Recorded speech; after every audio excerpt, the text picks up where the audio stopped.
Saya pribadi udah nggak percaya bahwa negara hari ini bisa mengatasi berbagai permasalahan lingkungan. Gimana Menhut aja main domino sama pembalak hutan Aziz Welang? Gimana saya mau percaya? Baik Polri, TNI semua terlibat di dalam pembalakan hutan. Jadi saya tidak bisa punya kepercayaan hari ini. Makanya di publik sekarang kita punya tagar warga jaga warga. Kita diajarkan untuk percaya pada negara, tapi entah sejak kapan, setiap kali pemerintah bicara, kita refleks membuka kolom komentar dulu. Bukan untuk mendengar, tapi untuk memastikan apakah yang baru diucapkan itu fakta atau cuma propaganda. Ini bukan cuma soal politik, ini soal generasi yang kehilangan alasan untuk percaya.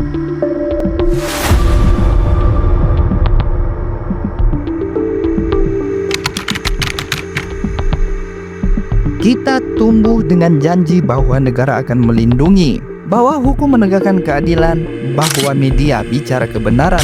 Tapi hari ini, seberapa banyak dari kita yang masih percaya? Dari Washington sampai Jakarta, dari Parlemen Inggris sampai Senayan, tingkat kepercayaan publik runtuh. Di Indonesia, kita menyaksikan pejabat publik ditangkap KPK satu persatu. Tapi di saat yang sama, kita juga melihat KPK sendiri dilemahkan. Sementara pejabat yang melanggar hukum bisa menyesal di TV dan tetap bebas. Kita melihat media sibuk menjual drama politik, tapi bungkam saat kekuasaan yang mereka liput ikut bermain di belakang layar.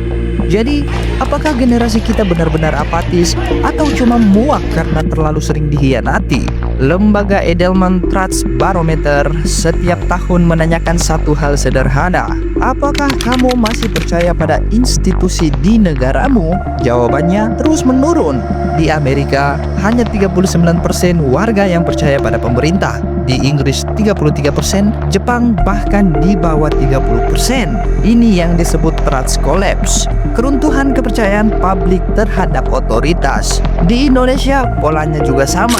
Survei Indikator Politik 2024 menunjukkan hanya 47% publik yang percaya pada lembaga hukum dan hanya 41% yang menilai media nasional netral. Kasus Verdi Sambo membuka mata publik bahwa hukum bisa dijalankan seperti panggung sandiwara. Skandal BTS 4G Kemenkominfo, korupsi Pertamina menegaskan bahwa korupsi bukan sekedar keserakahan, tapi sistem yang sudah biasa bekerja seperti itu. Tapi mungkin ini bukan sekedar kegagalan pemerintah sekarang. Ini adalah luka warisan panjang. Sebuah sistem yang sejak awal tidak dibangun untuk dipercaya, melainkan untuk ditaati. Reformasi 98 adalah revolusi harapan. Sebuah generasi menumbangkan rezim, membawa mimpi tentang transparansi dan kebebasan. Tapi 25 tahun kemudian, semangat itu berubah jadi lelah. Kita mengganti penguasa, tapi tidak struktur kekuasaan. Oligarki tetap hidup, hanya berganti seragam dan partai. Saya sudah ada di jadi sini. Pesta 5 tahunan, bukan mekanisme partisipasi yang hidup setiap hari. Dalam 2 dekade terakhir, indeks demokrasi Indonesia menurun. Freedom House bahkan menurunkan status kita dari free menjadi partly free. Sementara generasi muda tumbuh bukan dari semangat reformasi, tapi dari rasa kecewa atas hasilnya. Mereka melihat reformasi dijadikan mitos, tapi tidak pernah dijalankan secara nyata. Reformasi menjanjikan negara dari rakyat, oleh rakyat, untuk rakyat, tapi yang lahir adalah negara dari elit, oleh elit, untuk citra publik. Kalau dulu media adalah jendela dunia, sekarang ia lebih mirip cermin retak. Semua tampak tapi tak ada yang jernih. Media arus utama dituduh partisan. Media sosial berubah jadi arena perang opini. Dalam pemilu 2019, algoritma Facebook dan YouTube memperkuat bias politik, menciptakan echo chamber, ruang gema opini, di mana orang hanya mendengar apa yang ingin mereka dengar. Di sisi lain, bazar politik mengisi ruang publik, menyebarkan narasi yang menciptakan kebencian sambil menutupi fakta bahwa mereka dibayar untuk itu. Dan yang lebih tragis, bahkan ketika hoax terbongkar, kerusakan kepercayaannya sudah terjadi. Di era ketika semua orang bisa bicara, tidak ada yang benar-benar mau mendengarkan. Maka, ketidakpercayaan menjadi mekanisme bertahan hidup baru. Tidak percaya pada siapapun adalah cara paling aman agar tidak dikhianati lagi. Ini bukan cuma soal politik, ini soal rasa memiliki.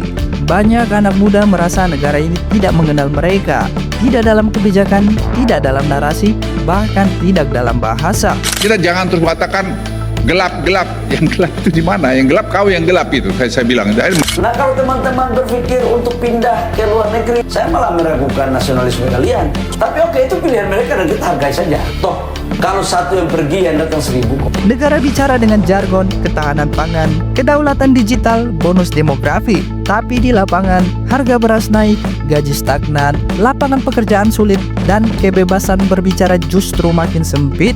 Seolah negara berbicara kepada mereka, tapi bukan tentang mereka. Seperti kata Benedict Anderson, bangsa hanyalah imagine community.